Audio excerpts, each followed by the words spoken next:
You wake up and reach for your phone before you even open your eyes. You didn't decide to do that.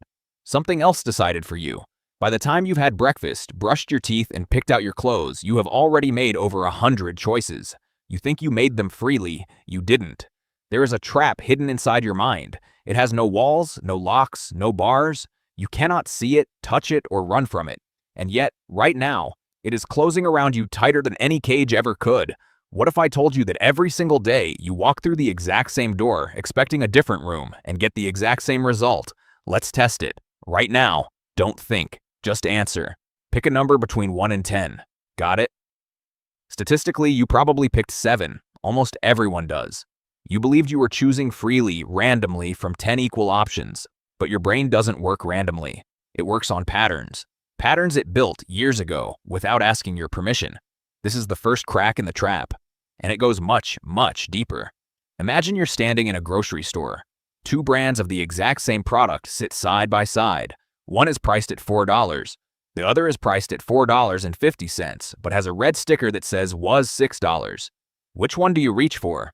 Most people, without even reading the fine print, grab the one with the sticker. Not because it's cheaper. It isn't. But because your mind isn't comparing the two prices. It's comparing the second price to the fake one printed above it. You didn't choose the better deal. You chose the more convincing illusion. Here is where it gets dangerous. This same invisible mechanism is running underneath almost every decision you make. What time you go to bed, what career path you follow, who you trust immediately and who you dismiss without knowing why. Somewhere behind your eyes, right now, thousands of these silent shortcuts are firing at once, and you feel none of them happening. Let's go deeper into the trap. Picture a locked room. Inside it, there are two levers. One lever is labeled safe, the other is labeled risky. You are told that pulling safe guarantees you keep exactly what you already have. Pulling risky gives you a 50% chance to double it and a 50% chance to lose it all. Most people pull safe. Now imagine the exact same room, but this time the levers are labeled differently. One says you keep half, the other says you risk losing half. Read that again. They are mathematically identical. The outcomes have not changed at all, only the wording changed. And yet, when you strip away the framing and just watch human behavior, people's choices flip depending entirely on how the sentence was built. Not on the actual numbers, not on the actual risk, just the words. You are not deciding based on reality, you are deciding based on the sentence describing reality. That is the trap, and it has a name that will make your skin crawl once you understand it. Framing. Every advertisement you have ever seen, every headline that made you click, every warning label that made you nervous, every menu that made the chicken sound more appealing than the fish. All of it is built on the exact same lever room you just walked through. But here's the twist you didn't see coming. The trap isn't just something other people use against you. You use it against yourself every single day without knowing it. Think about the last time you avoided starting something important. A project, a conversation, a decision that mattered. You told yourself, I'll do it tomorrow when I have more energy. That sentence felt true. It felt like a fact. It wasn't a fact. It was framing. Your brain built a convincing story to protect you from discomfort right now, at the cost of the version of you who has to deal with it later. You are, at this very moment, negotiating with a stranger who lives inside your own skull. And that stranger is very, very good at winning. Let's test the trap one more time, and this one will hit closer to home than you expect.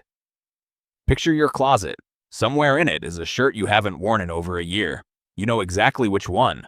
You are not picturing a random shirt. You already know. Why haven't you gotten rid of it? If you're honest, it's not because you plan to wear it again. It's because the thought of losing it, even something you don't use, feels heavier than the thought of never gaining anything from keeping it. Losing feels almost twice as painful as gaining feels good. That imbalance is baked directly into how your brain calculates value, and it doesn't care whether the object matters or not. This single miscalculation is why people stay in situations far past the point they should leave. Jobs, relationships, habits. Not because staying is better, because leaving feels like losing, and losing is the one sensation your mind is built to avoid at almost any cost. Now here's the part almost nobody realizes until it's far too late. The trap doesn't need chains. It doesn't need to force you into anything. All it has to do is whisper the right sentence at the right moment, and you will walk directly into the exact outcome it wants, convinced the whole time that it was your idea. So how do you escape something you cannot see?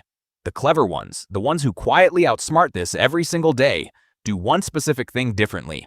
Before they decide anything that matters, they ask a single question out loud, or in their head, deliberately. If this exact choice were framed the opposite way, would I still choose the same thing? That one question forces the trap into the light. It takes the invisible sentence controlling you and drags it out where you can finally examine it. Try it right now, with something real in your life. Pick a decision you've been putting off. Now flip the wording in your head. Say it the opposite way it was originally presented to you. Notice if your gut reaction changes. If it does, you weren't choosing based on facts. You were choosing based on framing. And now, for the first time, you actually get to choose for real. This is the real skill hiding underneath every clever escape, every locked door solved, every impossible puzzle cracked throughout history. It was never about being the smartest person in the room. It was about being the one person in the room who stopped for just 1 second and asked what invisible sentence everyone else had already accepted as fact. So think back to this morning. The phone you reached for before your eyes were even open. The number you picked between 1 and 10. The shirt still hanging in your closet. None of those were really your choices. Not the way you thought. But now, right now, reading this final line, you know the trap exists. You know its name. You know the one question that breaks it open. The only question left is this. The next time that invisible sentence whispers in your ear, convincing you it's your own idea, will you finally hear it coming?